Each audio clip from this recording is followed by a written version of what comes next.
All right, so let's start this broadcast with the big story that we are tracking on WION at this hour.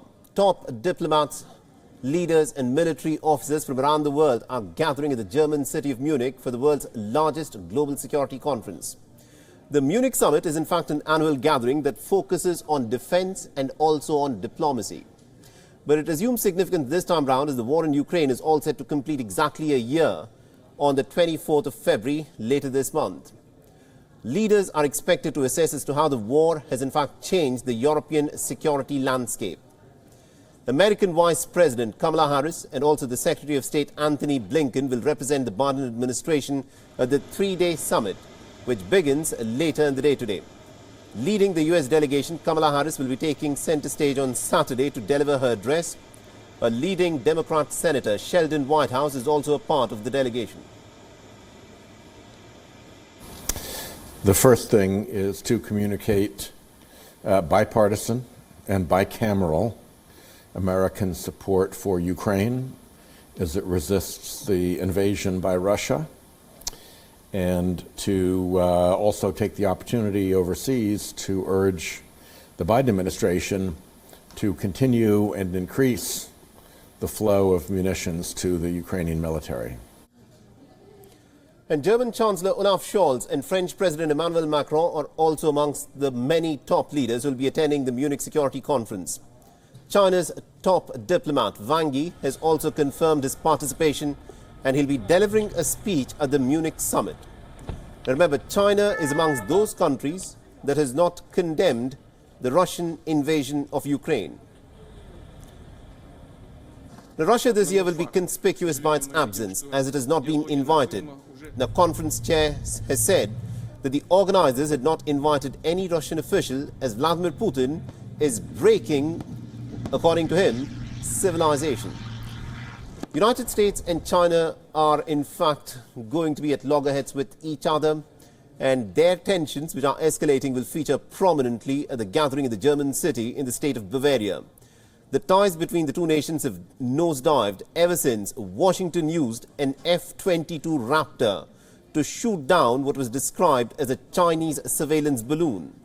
Relations between the world's two biggest economies have deteriorated in recent years over issues ranging from human rights in Hong Kong to the treatment of the Uyghur minority Muslims. The other issue that is also likely to figure the talks is the stalemate with Turkey over NATO's expansion. Ankara has so far stalled bids from Sweden and Finland to join the alliance.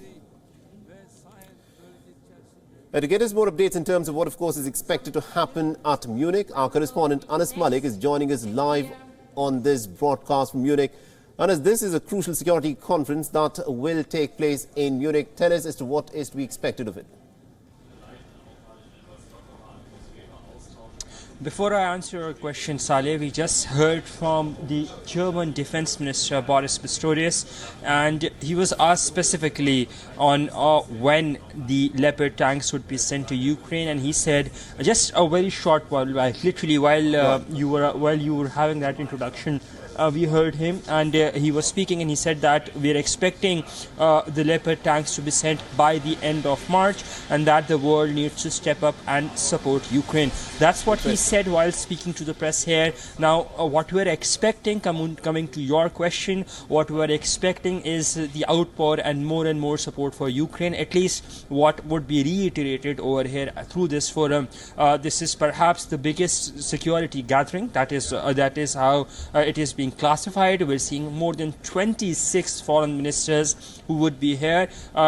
We saw the Saudi foreign minister and the Turkish foreign minister arriving earlier today here as well. Wang Yi, the former Chinese foreign minister, who is now who holds a very key position in the Communist Party. He is also here in Munich. The US Secretary of State is here. So by and large, we're seeing that world leaders are gathering. Lots on the agenda, especially when it comes to engagement with the global South and when it comes to the war in Ukraine. But the other thing that is also of concern is that the fact that how Russia and Iran have been uninvited at this forum. And whatever under the pretext that has been given, so that is something that would raise a lot of eyebrows and would be at the center of the controversy, because this forum has been something that has essentially been inviting what we say are not so like-minded people. And I will just take you back in time with those 30 seconds that in 2007, Russian President Vladimir Putin had, through this forum, denounced the US actions as well and criticized them publicly. So this forum has not really been calling like-minded people, but it has been a hub for global diplomacy. Saleh? Absolutely, indeed. But this time round, Russia and Iran are conspicuous by their absence. Now, the question that I want to ask you, Anas, is this.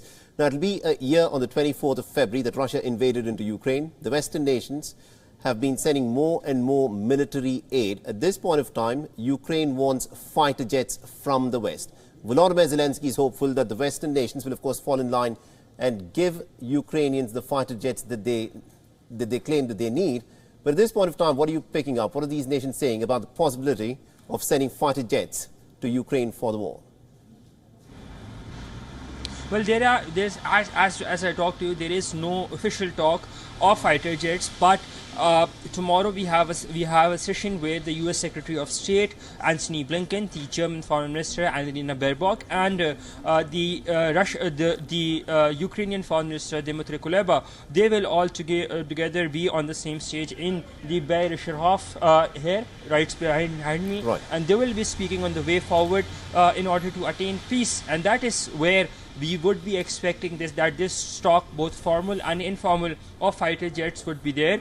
As I said, that just a short while back we heard from the German defense minister, and he has promised that the Leopard tanks would be delivered by the end of March. So that is something that for now would be the focus, at least on the German part. But when it comes to the Western allies, depends on how much appetite they have to the Ukrainian demand. Absolutely, indeed. And also, we are short of time, so very quickly, Anas, like you said, this is a conference that invites not exactly people who are all like-minded and on the same page. China's top diplomat will, of course, be present there.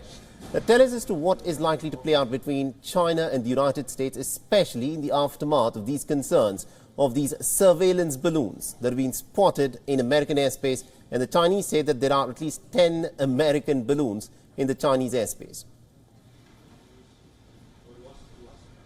Well, that is something really interesting, but that would be something very closely watched out, because in about an hour is when the lunch begins over here at the Bayer-Hof, after which the official commencement of the conference will mark. And the lunch will be attended by all of the dignitaries who are coming, so who are here to attend the conference. So basically, that lunch would be the first official occasion where U.S. Secretary of State and Wang Yi would be head-to-head, or would be under the same roof. Whether or not they get to engage, whether or not they would be talk on that, that's something that only in some hours from now we would get to know. But that would be something very, very, very closely watched out. Saleh? Absolutely indeed, Anas. Thank you very much indeed for joining us and getting us all those updates from Munich. We'll of course come back to you as more details emerge in the story then. WION is now available in your country. Download the app now and get all the news on the move.